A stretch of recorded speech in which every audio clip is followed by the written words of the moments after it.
बिस्मिल्लाहिर्रहमानिर्रहीम। Subject economics, class second year, government degree college for women, satellite town Bahawalpur. Students, हमारा इस lecture का जो टॉपिक है वो है कौमी आमदनी की पैमाइश, कौमी आमदनी का दायरवी बहाव। मेरी क्लास में आई थिंक कुछ स्टूडेंट्स, 2 या 3 स्टूडेंट्स इंग्लिश मीडियम में भी पढ़ रहे हैं, तो उनके लिए टॉपिक बता देती हूँ मैं। मेजरमेंट ऑफ नेशनल इनकम है पहला, इसके पहला पार्ट है, और दूसरा है circular flow of national income. Urdu medium students के लिए रहबरे मुआशियात बुक मैंने बताई है, इन केस के अगर उन्हें Punjab curriculum and text book board Lahore वाली किताब नहीं अवेलेबल तो उस सूरत में ये ले सकते हैं, अदरवाइज़ वो वही किताब लें जो उन्होंने फर्स्ट ईयर में पढ़ी थी। और इंग्लिश मीडियम के स्टूडेंट्स अपनी सेम राइटर की बुक सेकेंड ईयर के लिए परचेज़ कर लें। आज हम सबसे पहले एक छोटा सा शॉर्ट क्वेश्चन के तौर पर एक टॉपिक है उसको डिस्कस करेंगे, हकीकी कौमी आमदनी और ज़रिया आमदनी। हकीकी कौमी आमदनी अगर हम देखें उसको, जिसमें इन्फ्लेशन का फैक्टर नहीं होगा वो हकीकी कौमी आमदनी होगी, और अगर इन्फ्लेशन का फैक्टर आ जाएगा तो ज़री कौमी आमदनी कहलाएगी। हम देखते हैं कि अगर एक माली साल में ज़री आमदनी जो है मॉनेटरी टर्म में 500 अरब रुपए आमदनी हासिल होती है और कीमतों का मेयार है 100। 5 साल के बाद ज़री आमदनी दुगनी हो जाती है, कीमतों का मेयार भी दुगना हो चुका है। तो ये एक्चुअली अशिया के बढ़ने की वजह से नहीं हुआ, बल्कि सिर्फ कीमतों का मेयार बढ़ गया है, जिसकी वजह से जैसे कीमतें डबल हो गई हैं इसी तरह से हमें लग रहा है कि हमारे मुल्क की आमदनी भी बढ़ गई है, हालांकि ऐसा नहीं हुआ। तो हकीकी आमदनी हम फाइंड आउट करेंगे, हम इन्फ्लेशन के फैक्टर को यहाँ से निकाल देंगे, और जो हमारी ज़री आमदनी थी उसको हम प्राइस लेवल के ऊपर डिवाइड कर देंगे, तो हमें पता चल जाएगा कि हमारा आंसर क्या आया है। इसी तरह से दूसरी दफ़ा जो दूसरे साल का जो यहाँ वैल्यू दी हुई है उसको भी हम यही करेंगे कि 1000 को हमने 200 जो कि प्राइस लेवल था उसके ऊपर डिवाइड किया, तो हमारे पास जो आंसर आ जाएगा वो 500 रुपीज़ आ जाएगा। मतलब हकीकी आमदनी इन 2 सालों में सेम रही है, क्योंकि अशिया और खिदमात जितनी पहले साल पैदा हुई थी उतनी ही नेक्स्ट उस साल में पैदा हुई हैं। सिर्फ कीमतों के मेयार के बढ़ने की वजह से हमें लग रहा है कि आमदनी बढ़ गई है, तो ये कीमतों की वजह से आमदनी में जो तब्दीली आ रही है उसको हम ज़रिया आमदनी कहेंगे। और हकीकी आमदनी होती है कि आप इन्फ्लेशन के फैक्टर को एक्सक्लूड कर दें तो बाकी आपकी हकीकी आमदनी होगी। कौमी आमदनी की पैमाइश के 3 तरीके हैं, पैदावार का मजमुआ, आमदनियों का मजमुआ और कुल खर्च का तरीका। तो हम कौमी आमदनी की पैमाइश में, ये बुक के मैंने पेजेस यहाँ आपके अंडरस्टैंडिंग के लिए शेयर किए हुए हैं, अदरवाइज़ मैं एक्सप्लेन भी कर रही हूँ, आप बहुत ध्यान से सुन लें। अगर बुक आपके पास है तो आप बुक साथ खोल के रख सकते हैं। पैदावार का मजमुआ इस तरीके से जो कौमी आमदनी की पैमाइश करनी है, जैसे कि इसके नाम से आपको पता चल रहा है कि मुख्तलिफ शोबों में जो कुल पैदावार हो रही है एक साल के अरसे में, हम उस तमाम पैदावार को बाहम जमा कर लेंगे तो कौमी आमदनी आ जाएगी। जैसे ज़रई शोबे से जितनी भी तरह की पैदावार है, चाहे वो फसलों की शक्ल में है, चाहे वो नबातात की शक्ल में है, चाहे वो लाइव स्टॉक की शक्ल में है, फ़िश फॉर्म्स की शक्ल में है, हैवानात की शक्ल में है, वो तमाम जो ज़रई शोबे पर डिपेंड कर रही है।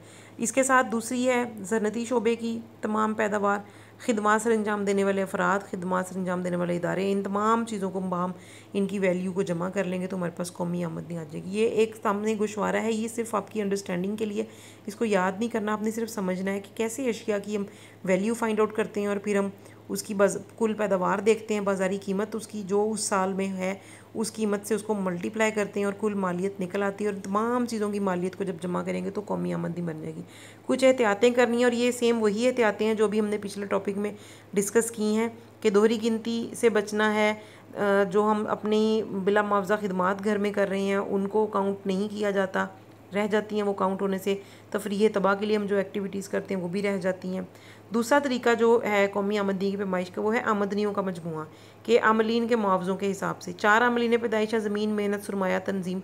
आपने फर्स्ट ईयर में पढ़े थे बहुत डिटेल से, हमने ये एंड के चैप्टर्स में ये चारों आमलीन को बहुत तफसील से हमने पढ़ा था। तो ज़मीन जो है उसका मुआवज़ा है लगान, मेहनत का मुआवज़ा उजरत, सुरमाए का मुआवज़ा सूद, और तंजीम का मुआवज़ा है मुनाफाजात। तो अगर हम कौमी आमदनी मालूम करना चाहते हैं तो हम इन तमाम तरह के आमलीन के मुआवज़ों को बाहम जमा कर देंगे तो हमारे पास कौमी आमदनी आ जाएगी। इसमें कुछ एहतियातें हैं कि इंतकाली अदायगियों को नहीं शामिल करना, गैर कानूनी वसूलियों को शामिल नहीं करना। तीसरा जो तरीका है कौमी आमदनी की पैमाइश का वो है कुल खर्च का तरीका।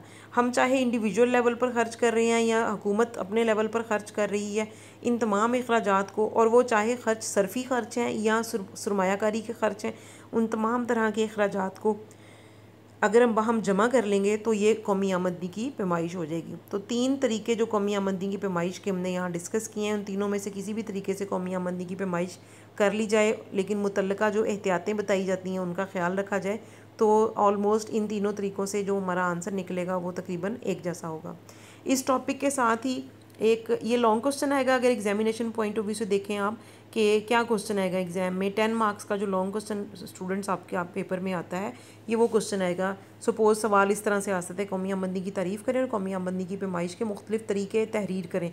तो आप तफसीलन तमाम तरीक़ों को अच्छे तरीके से बयान करेंगे, हेडिंग्स के साथ, एग्जाम्पल्स के साथ।